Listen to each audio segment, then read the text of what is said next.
الحمد لله رب العالمين، والصلاة والسلام على سيد الأنبياء والمرسلين وعلى آله وأصحابه أجمعين.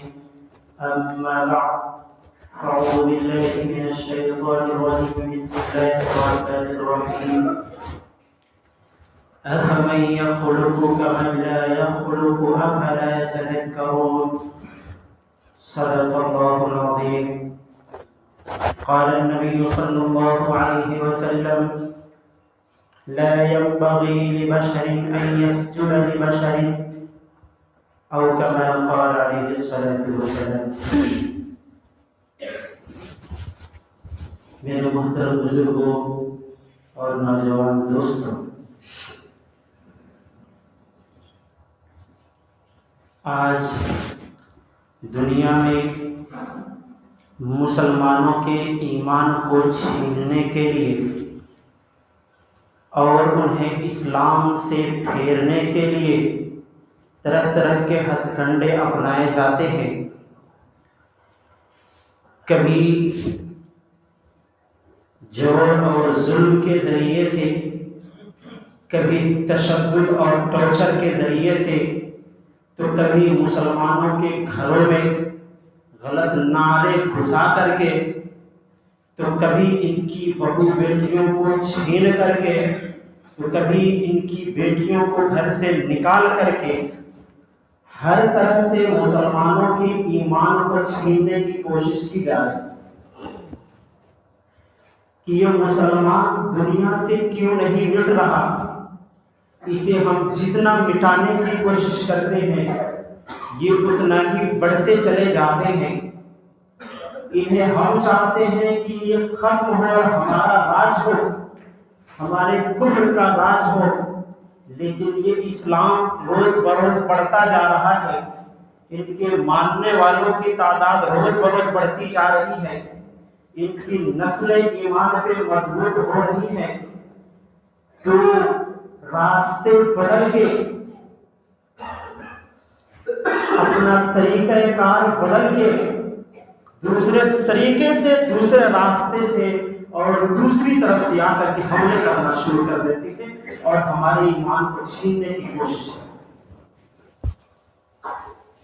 میں پچھلے موضوع سے ہٹ کر کے آج ضرورت محسوس ہوئی ہے کہ لوگوں کے سامنے یہ بات باور کرائی جائے اور یاد دلائی جائے کہ ہم کس کے ماننے والے ہیں، ہمارا عقیدہ کیا ہے، ہماری توحید کیا ہے. ذرا اس بات کی طرف آئیں، کیونکہ یہ مسئلہ اب یہاں تک محدود نہیں رہا. یہ مسئلہ پارلیمنٹ تک پہنچ گیا ہے، جسے آپ آج کل دیکھ رہے ہیں اور سن رہے ہیں. میرا مطلب ہے وندے ماترم. اب اس طریقے سے، اس جیسے نعروں کے ذریعے سے زبردستی اپنی طاقت کے بل بوتے پہ ہمارے ذہنوں میں، ہمارے دماغ میں یہ بات گھسانے کی کوشش کی جا رہی ہے کہ تمہیں محبت ہے تو بولنا پڑے گا. اگر تم ہندوستان سے محبت نہیں کرتے، یعنی یہ نعرہ نہیں لگاتے، تو مطلب یہ ہے کہ تم ملک کا بندہ ہو. ملک سے محبت اور غداری کے لیے کسوٹی جو ہے پرکھنے کی، وہ یہ لگائی جاتی ہے کہ یہ لفظ بولو تو تم وفادار ہو، یہ لفظ نہیں بولتے تو تم غدار. یہ باتیں پارلیمنٹ کے اندر کی جاتی.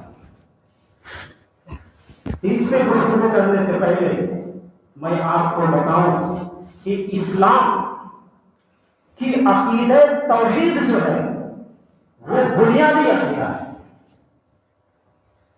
قرآن کریم اور احادیث طیبہ میں اللہ تبارک و تعالی کو ایک بتایا گیا ہے. اللہ تبارک و تعالی کے ساتھ کسی بھی چیز کو شریک ماننا توحید کے منافی ہے. خواہ وہ صورت ہو، خواہ وہ مورت ہو، خواہ وہ درخت ہو، خواہ وہ پتھر ہو، ندی ہو، نالا ہو، دریا ہو، زمین ہو، آسمان ہو، سورج ہو، چاند ہو، کوئی بھی مخلوق ہو، اسلام کہتا ہے کہ ان سے کوئی بھی اللہ کے برابر نہیں ہو سکتا ہے۔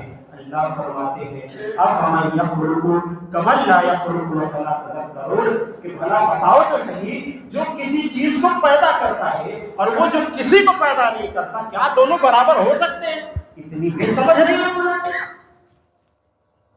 اللہ کہتے ہیں افلا تذکرون، اتنی بھی سمجھ تمہیں نہیں ہے کہ ایک وہ شخص، ایک وہ واجب الوجود جو پیدا کرتا ہے، ایک وہ جو کسی کو پیدا نہیں کر سکتا، دونوں برابر ہیں؟ ہرگز نہیں ہے۔ وَلِلَّهِ مُلْكُ السَّمَاوَاتِ وَالْأَرْضِ وَمَا بَيْنَهُمَا يَخْلُقُ مَا يَشَاءُ، یہ اللہ ہی کی ملکیت ہے، زمین ہے، آسمان ہے، اس کے درمیان جو بھی چیزیں ہیں سب اللہ کی ملکیت ہے۔ يَخْلُقُ مَا يَشَاءُ، جسے چاہتا ہے جیسے پیدا کرتا ہے۔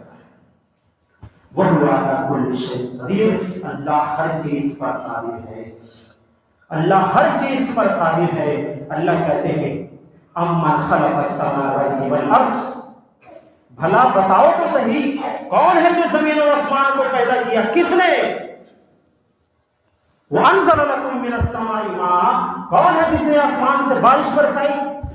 فانبتنا به حدائق ذات بہجہ، کون ہے جو اس کے ذریعے سے رونق والے خوبصورت باغیچے بنائے؟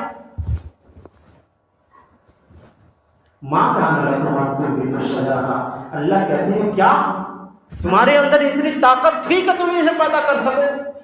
تمہارے اندر اتنی طاقت تھی کہ تم انہیں اگا سکو؟ تمہارے اندر اتنی طاقت نہ تھی کہ تم اسے اگا سکتے؟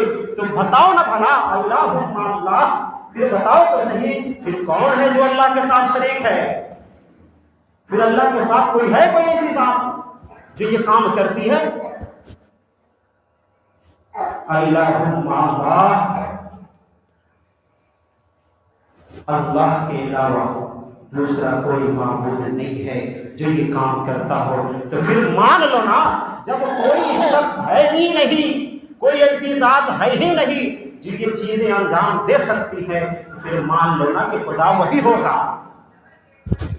جب خدا وہی ہوگا تو عبادت بھی اسی کی ہوگی، پوجا بھی اسی کی ہوگی، وندنا بھی پھر اسی اللہ کی ہوگی، اسی ذات کی ہوگی، اس کے ساتھ کسی کی نہیں ہو سکتی۔ اسلام ہمیں یہ پیغام دیتا ہے کہ اللہ وہ ہے جو عدم سے وجود میں لاتا ہے، جو چیز نہ تھی اسے بناتا ہے، جو خود نہ ہو، جو خود اپنے وجود میں دوسرے کا محتاج ہو، جو خود نہ بن سکتا ہو اسے کوئی اور بنا رہا ہو، وہ کیسے خدا ہو سکتا ہے؟ وہ کیسے الہ ہو سکتا ہے؟ وہ اللہ نہیں ہو سکتا۔ جب وہ اللہ نہیں ہو سکتا تو پھر مان لو کہ اللہ وہی ایک ذات ہے جو تمام چیزوں کو وجود دیتا ہے، جو ہر شے کو وجود بخشنے والا ہے، ہر شے کو پیدا کرنے والا ہے۔ ذالکم اللہ ربکم لا الہ الا ہو خالق کل شیء فاعبدوہ، کہ وہی رب ہے جو تمہارا معبود ہے، اس کے علاوہ کوئی نہیں ہے، تم اسی کی عبادت کرو، اسی کی وندنا کرو، اسی کی پوجا کرو، اسی کے سامنے سر ٹیکو، اسی کو سجدہ کرو، نہ پھر اپنا سب کچھ اس کے لیے قربان کرو۔ یہ اسلام ہے، یہ اسلام کہتا ہے۔ امام شافعی رحمہ اللہ سے کسی نے پوچھا کہ آپ کے پاس اللہ کے وجود کی کوئی دلیل ہے؟ اللہ پیدا کرنے والا ہے، کوئی دلیل ہے آپ کے پاس؟ کوئی ثبوت ہے؟ امام شافعی فرمانے لگے کیا تمہیں نہیں دکھتا کہ ایک شہتوت کا پتا ہوتا ہے، وہ شہتوت کا پتا ایک ہے، رنگ اس کا ایک ہے، مزہ بھی اس کا ایک ہے، ذائقہ بھی صرف ایک ہے، لیکن اس شہتوت کے پتے کو جب شہد کی مکھی چوستی ہے تو شہد نکلتا ہے، جب اسی شہتوت کے پتے کو گائے، بکری، بھینس کھاتے ہیں تو گوبر اور لید نکلتے ہیں، جب اسی شہتوت کے پتے کو ریشم کا کیڑا چاٹتا ہے تو ریشم بن جاتا ہے۔ تو پھر بتاؤ نہ صحیح کہ وہ کون سی ذات ہے جو چیز ایک ہے، رنگ ایک ہے، مٹھاس ایک ہے، اس کی یہ رنگیں، یہ کام مختلف کون کر رہا ہے؟ کون کر رہا ہے؟ یہ ظاہر سی بات ہے کوئی تو ہے جو ان چیزوں کو انجام دے رہا ہے، کوئی تو ہے جو یہ کام کر رہا ہے، کوئی تو ہے جو یہ پیدا کر رہا ہے، کوئی تو ہے جو یہ بنا رہا ہے۔ وہ کون ہے؟ وہ ذات وہی ہے جسے رب العالمین کہا جاتا ہے، وہ ذات رب العالمین کی ہے، اس کے علاوہ کوئی نہیں ہے۔ ہمارا عقیدہ یہ ہے کہ اللہ وہ ہے جس کی مٹھی میں ہر شے ہے، وہ جب چاہے، جو چاہے، جہاں چاہے، جیسے چاہے کر سکتا ہے۔ اسے کوئی روکنے والا نہیں ہے، اسے کوئی ٹوکنے والا نہیں ہے، ہر شے اس کے اختیار میں ہے۔ اس میں مجھے ایک واقعہ یاد آتا ہے، رسول کریم صلی اللہ علیہ وسلم کی چہیتی بیوی اما عائشہ رضی اللہ تعالیٰ عنہ، ان کے ماں شریف بھائی ہیں ایک طفیل رضی اللہ تعالیٰ عنہ، وہ خواب میں دیکھتے ہیں اپنے آپ کو کہ گزر رہے ہیں، یہودیوں سے ملاقات ہوتی ہے، اور یہودیوں سے ملاقات ہونے کے بعد پوچھتے کہ تم کون ہو؟ وہ کہتے ہیں ہم یہودی ہیں۔ طفیل کہتے ہیں کہ میں ان سے پوچھ رہا ہوں کہ تم وہی ہو نا جس نے عزیر کو اللہ کا بیٹا کہا ہے؟ وہ کہتے ہیں ہاں ہم وہی ہیں جنہوں نے عزیر کو اللہ کا بیٹا کہا ہے، لیکن تم بھی تو ہو جو کہتے ہو ماشاء اللہ وشاء محمد۔ طفیل کہتے ہیں میں آگے بڑھا، ایک اور جماعت کے پاس گزرا، میں نے پوچھا تم کون ہو؟ کہنے لگا ہم عیسائی ہیں۔ تو کہتے ہیں کہ میں نے کہا ان سے کہ تم وہی ہو نا جو عیسیٰ علیہ السلام کو اللہ کا بیٹا مانتے ہو؟ کہنے لگے ہاں ہم وہی ہیں جو عیسیٰ کو اللہ کا بیٹا مانتے ہیں، لیکن تم بھی تو وہی ہو نا جو کہتے ہو ماشاء اللہ وشاء محمد۔ تو پھر وزیر خواب سے بیدار ہو کر صبح میں تذکرہ بہت سے لوگوں سے کر دیا، آخر میں نبی کریم صلی اللہ علیہ وسلم کے بارگاہ میں پہنچتے ہیں، ان سے خواب کا تذکرہ کرتے ہیں۔ اللہ کے نبی کہتے ہیں تم نے اس خواب کا تذکرہ کسی سے کیا تو نہیں نا؟ وہ کہنے لگے ہاں میں نے کر دیا ہے۔ اللہ کے نبی فوراً کھڑے ہوئے اور خطبہ دیا، لوگوں سے کہا کہ لوگوں سنو، طفیل نے جس کو خواب بیان کیا ہے تو سنو، آج کے بعد ماشاء اللہ وشاء محمد کہنا بند کرو، صرف ماشاء اللہ کہنا، شاء محمد نہیں کہنا، کیونکہ ہر چیز اللہ کی چاہت سے ہوتی ہے، کسی کی چاہت سے۔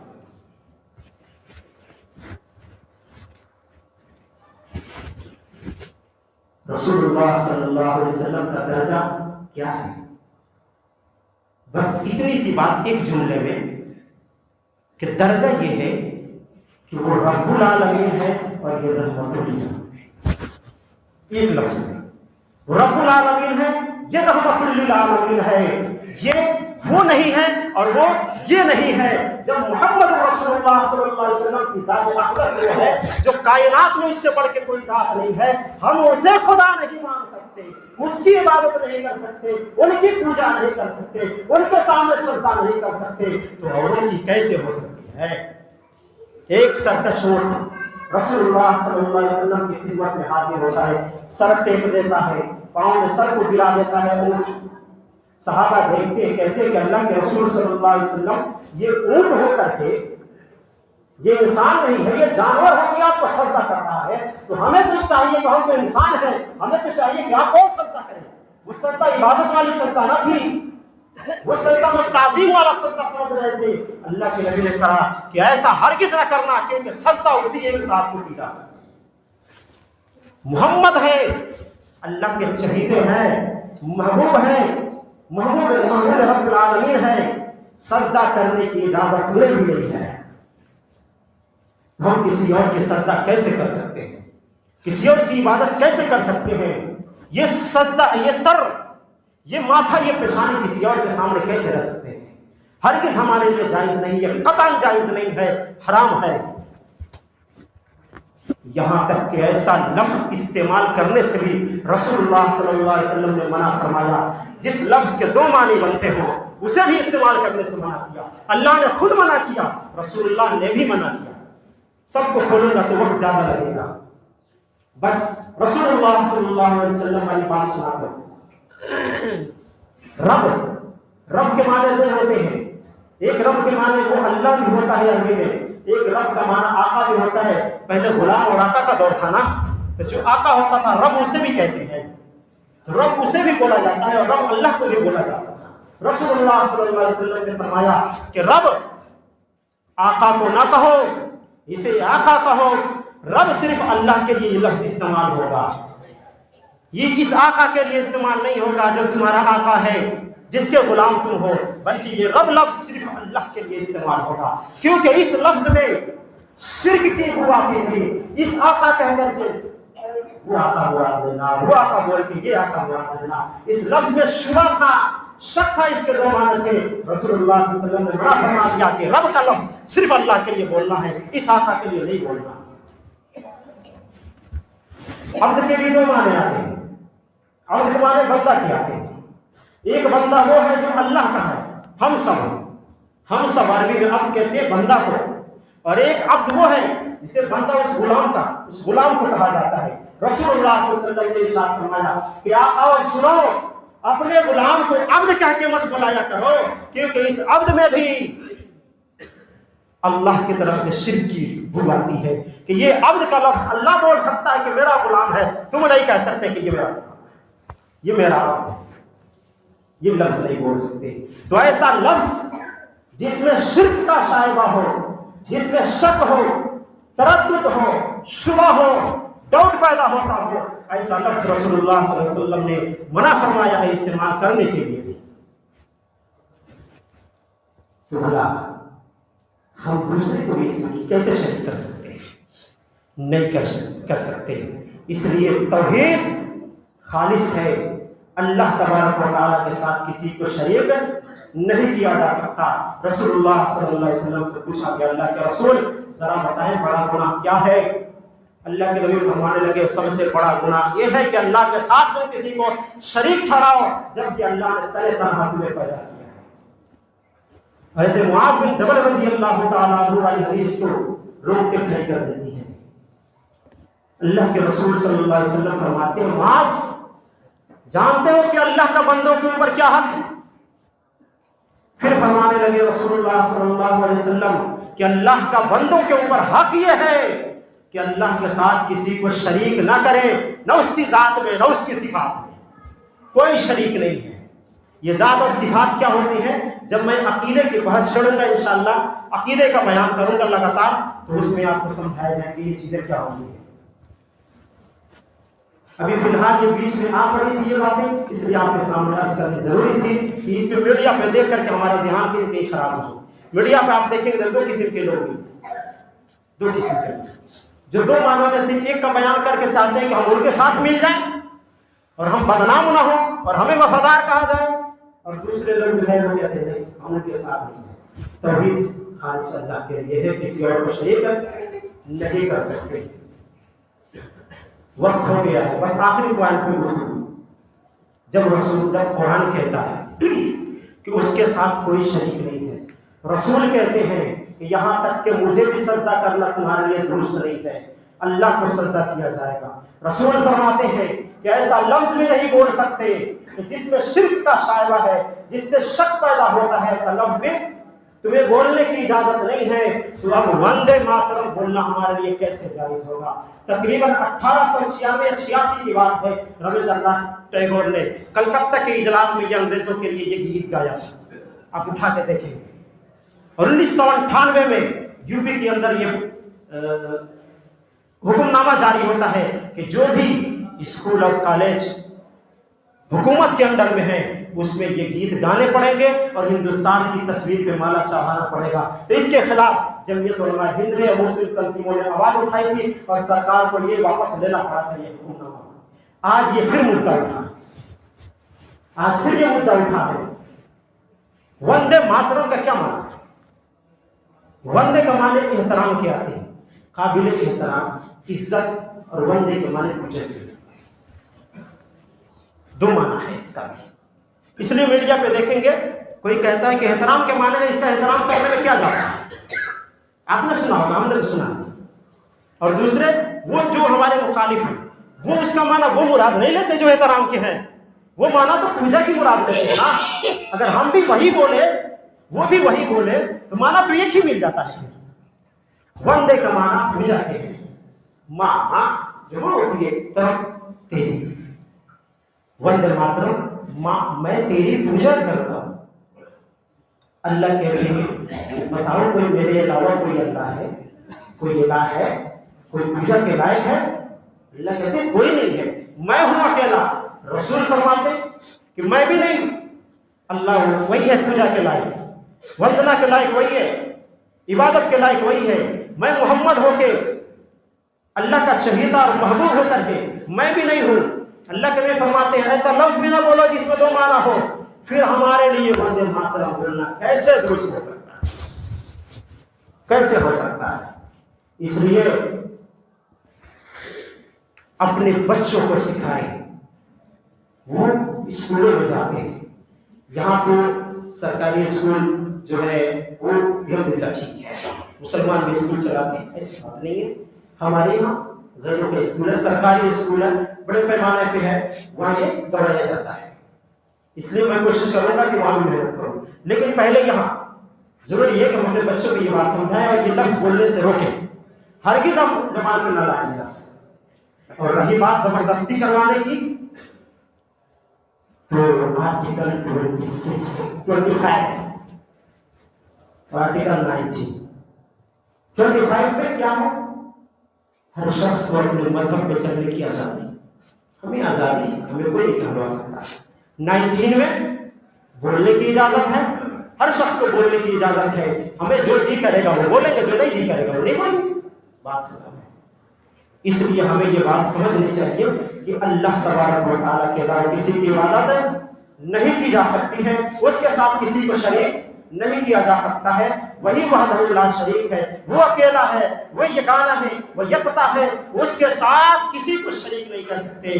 قل هو اللہ احد، وہ اللہ ایک ہے، اللہ الصمد، وہ بے نیاز ہے، اسے کسی کی ضرورت نہیں ہے، وہ محتاج نہیں ہے، محتاج ہم ہے، وہ محتاج سے پرے ہے، محتاجگی اس کے لیے نہیں ہے، ساری کائنات اس کی محتاج ہے۔ اللہ الصمد لم یلد ولم یولد، وہ اولاد اور باپ کا محتاج بھی نہیں ہے، وہ جب چاہے جس کو چاہے جیسے چاہے جہاں چاہے پیدا کر سکتا ہے، وہ کسی کا بیٹا بھی نہیں ہے، کسی کا باپ بھی نہیں ہے۔ ولم یکن لہ کفوا احد، اور اس کے ساتھ شریک کوئی نہیں ہے۔ یہی تو کھانا تھا ہمارا اور کا، ولم یکن لہ کفوا احد، یہی کھانا تھا۔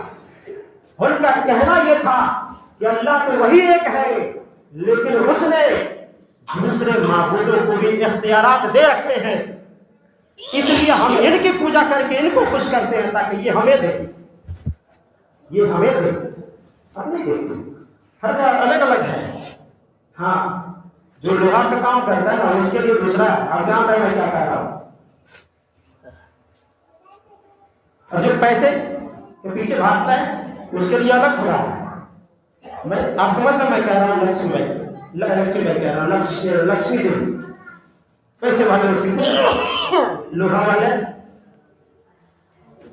وہ اس موقع پہ ہوتا ہے 17 کروڑ، ہاں کچھ کر ہم وہ نہیں ہیں، ہماری توحید اس کی اجازت نہیں دیتی، ہمارا اسلام اس کی اجازت نہیں دیتا۔ ہر شے اللہ کے پاس لوٹ جاتی ہے، انا للہ و انا الیہ راجعون، ہم بھی اللہ کے ہیں، اللہ کے پاس لوٹ جانے ہیں، وہی ایک خدا ہے، اسے ہی مانے، اس کے ساتھ کسی کو شریک نہ کرے، اور یہ لفظ ہرگز اپنی زبان پہ نہ لائے۔ اللہ تبارک و تعالی ہم سب کو عقیدہ توحید چلتے ہوئے مر مٹنے کی توفیق عطا فرمائے، آمین۔ وآخر دعوانا ان الحمد للہ۔